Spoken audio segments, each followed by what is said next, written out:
Hello, it's Adil bringing you a review of the FTSE 100 from an intermarket analysis perspective. Okay, so we're going to discuss the FTSE 100 and basically what the expectations are going ahead this week, and basically what the outcome was last week. Overall, it basically hinges on the interpretation of what you expect Mr. Carney or Mr. Carney's board to or their outlook to be. So basically, if you interpret it as hawkish, then the stock market will go lower, the FTSE will go lower. If you interpret it as dovish, the stock market will go higher. Now, it all started off with his Mansion House comments. He was thinking out loud. That's that's the way in which he interpreted it later on, as he backtracked. He initially stated that the property market need to be curbed, the property market bubble, shall we say, and that obviously he alluded to higher rates. Higher rates hence sent sterling higher above 1.7, and that obviously put the stock market under pressure. As we all know, higher rates reduce disposable income, increase the cost of capital, emerging markets, and obviously get hit, and as it puts pressure on other central banks around the world, and it's like a snowball effect. Okay, so if it's reducing disposable income, the stock market is a efficient discounting mechanism, so it'll certainly start to price that in, and obviously equities come under pressure, especially housing stocks. So sterling went above 1.7, FTSE came under pressure as housing stocks started to sell off, and then Mr. Carney backtracked a few days later, stating that his comments were only thoughts that he was thinking out loud, and that his board members weren't. It wasn't a reflection of the board members themselves. If that's the case, then obviously people interpret that as being dovish. Pound sterling came off again under 1.7, and the FTSE started to recover slightly because they interpreted it as being dovish. Then a few days later, his board members came out and started giving hawkish comments. For example, one of the latest ones over the weekend is Bank of England's been expectations for interest rate rise is reasonable. Okay, so again they went back into the hawkish camp. So he unveiled a few measures with regards to curbing lending or controlling lending, so that obviously it doesn't cause a bubble to ferment and obviously burst at a later stage. So he wanted to control that, and that obviously has sent sterling above 1.7. So whatever the noise is, whether he argues, he agrees, or he disagrees, the market interpretation is the most important. The market is interpreting higher rates going forward, hence the reason why sterling is above 1.7. A higher sterling obviously hurts exports, as we know. Okay, so that's basically the crux of the matter. Okay, so the alleviating concerns, or concerns being alleviated from Russia, Ukraine, that obviously has helped the FTSE to a certain extent, and obviously the situation in Iraq certainly is ongoing as well, so we'll see exactly how that plays out. Obviously, with regards to the oil prices, still remaining afloat around the $105, $106 level. Okay, so these are all factors at play. Okay, so adding the fact then we've got the ECB. So the ECB, obviously, with regards to the euro certainly is moving higher and has been moving higher, as you can see. I mean, if I bring up, we start with sterling first of all. Bring a chart of sterling first of all. So this is a 4-hour chart. As you can see, it's certainly broken out in the daily chart. Broke out above the last high at 1.7, and it certainly seems to be consolidating there, potentially for another move higher. If you look at the weekly chart, you clearly see it's a breakout, and certainly no stopping this rise so far. Nothing that I can see that's going to stop this rise. So we'll see basically how this is interpreted. Adding the fact that you've got a weaker GDP number out of the US, and obviously that's helping sterling to a certain extent as well. Okay, so let's just keep observing this. Watch the 1.7 level with regards to the high at 1.705, but the breakout still exists. Okay, so with regards to the euro USD, let's bring up a chart of the euro USD. Bear with me.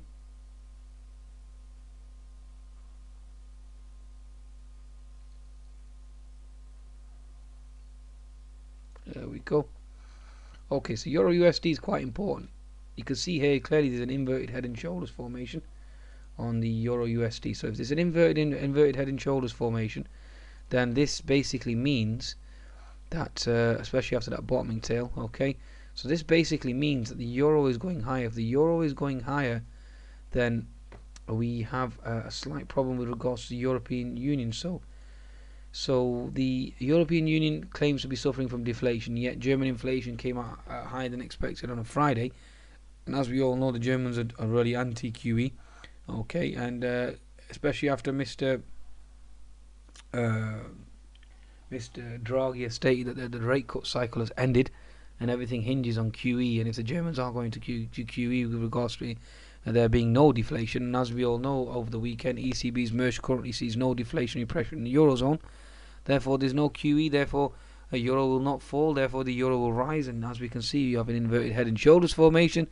And if the European stock market rally has been on the basis that we are going to be getting QE, and the QE carrot has been dangled, and everybody's trying to front run the QE, then obviously that's going to cause en masse sell-off with regards to the European indices, because expectations have shifted. Okay, so if this inverted head and shoulders plays out, which more than likely it will, okay, then that obviously causes the European Union to sell off, and that will obviously cause the US markets to sell off as well. So this is going to be a real conundrum. As you can see, the S&P 500 is still remaining within its red candle, so still there's certainly some argument here that we are going to see a reversal. And on the 60-minute chart as well, as you can see, we certainly seem to be struggling.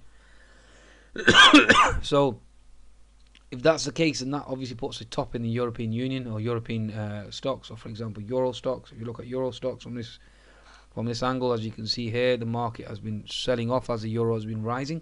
Okay, so you can see there's a direct correlation between the euro rise, or the rise of the euro, and obviously European stocks. Okay, because it's all about exports. That's why these central banks obviously attempt to deflate their currencies, because it's a global race. They're all attempting to gain market share on the international stage. So as you can see, if you look at the FTSE 100, if it's trying to achieve market share on the international stage, hence the reason why the FTSE 250 is so weak. If you look at the FTSE 250 compared to the FTSE 100, that's the reason why you can see weakness. Why? Because obviously it's all about exports. Small caps, all about exports. Okay, and if sterling is above 1.7, that doesn't bode well. Adding the fact that euro is almost near 1.365, that doesn't bode well for Europe either, if it all hinges on exports. So the periphery is suffering, whilst Germany is benefiting. Okay, given its economies of scale and its efficiency of production, etc., etc. So the periphery is suffering, the periphery is complaining, high unemployment, low growth, okay, and they're crying about deflation. So it certainly doesn't bode well for them. Okay, the last thing they need is a higher euro. Okay, and that certainly crimples them. So can you see the backdrop? So again, I can look at the Japanese yen, for example. The yen pairs have been hit hard. So that means that the yen is rising. The yen is rising. That means that the risk-off trade is in play. The third arrow has been fired. It's a fiscal measure, not a monetary measure. So again, that doesn't bode well either. So as you can see, USD JPY certainly has been languishing. If I bring up a daily chart, as you can see there, breaking down. If you look at the Euro JPY chart again, certainly breaking down. So this is a measurement of risk. So Euro JPY, USD JPY. Okay, so this doesn't bode well. And if you look at chart Nikkei, the Nikkei itself certainly has been struggling, whilst the rest of the indices have been gaining. So as you can see, bearish engulfing candle on a Friday, and that doesn't bode well. So these are all factors at play. Every single factor is at play with regards to the market. Okay, so overall, from my perspective, Mr. Carney's hawkish, FTSE's bearish. That's basically how I interpret it. Okay, and I'll play it accordingly. Now, with regards to the FTSE 100, from a technical perspective, you can see it's in a bear flag, or not bear flag, bearish channel. It has a bear flag here. As you can see, the last retracement was around the 60 percentile, around the 61%, 75%. We're already back into 38% at the moment, touching 50% with regards to the FTSE being around the 6770 region. So from my perspective, this remains bearish with the 20 MA falling down, and this is a bear flag formation. The red candles in charge of 6786 will be a key resistance zone, and I expect that to hold. Obviously, if 6786 goes, the next level will be around the 6800 level, but my bias will remain short and bearish going into this week from the outset. Okay, even though the Nasdaq has broken higher, that certainly seems to be an isolated index. It does need to be respected though, so any pullbacks to the Nasdaq will certainly be a buying opportunity from my perspective, given the fact that they are interpreting Miss Yellen's comments as being dovish, although again that can change in a dime. Okay, that can change in a dime. So from a technical perspective, like I said, we're in a bearish channel. Previous support equals resistance, Fibonacci retracement, lower lows, lower highs. The trend is down until proven, obviously innocent until proven guilty. Okay, Now let's have a look at the FTSE 250. Okay, FTSE 250 again, like I said, is languishing. It remains weak.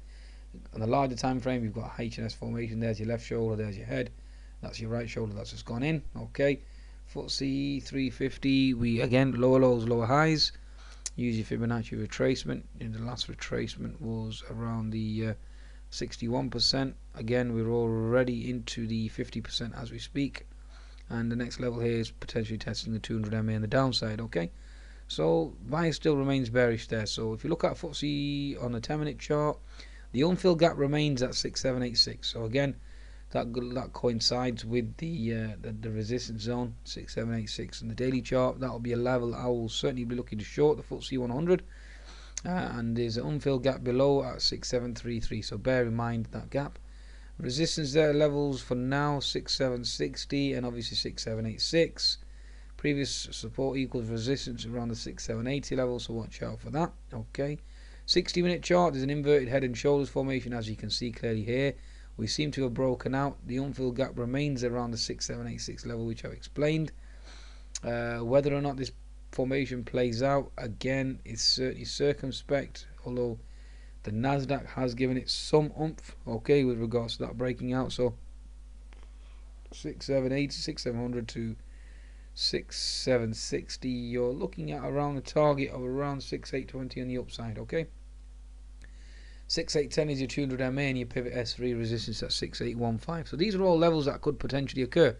Although having said that, we do seem to be in a downward sloping bearish contracting wedge pattern, which technically is bullish. So again, I'm always open to both scenarios. Okay, but from my perspective right now, with regards to a hawkish Carney, if sterling were to fall below 1.7 because of some certain comments that come out, and that causes sterling or interpretation of sterling to be dovish or sterling to be bearish, and the markets to interpret that as being dovish, then obviously I will be open to I will certainly be willing to change my bias in the marketplace. Okay, but for now, I'll certainly be looking to short any FTSE rallies, given the fact that Mr. Carney's hawkish and sterling's above 1.7.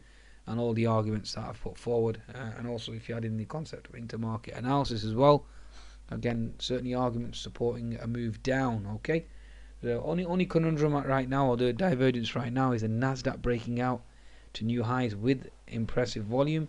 That's something that certainly needs to be watched. Whether or not that's an isolated case with regards to US indices because of the dollar falling and obviously that helping exports, or certain individuals having inside information on Miss Yellen doing a pause on tapering, etc., etc.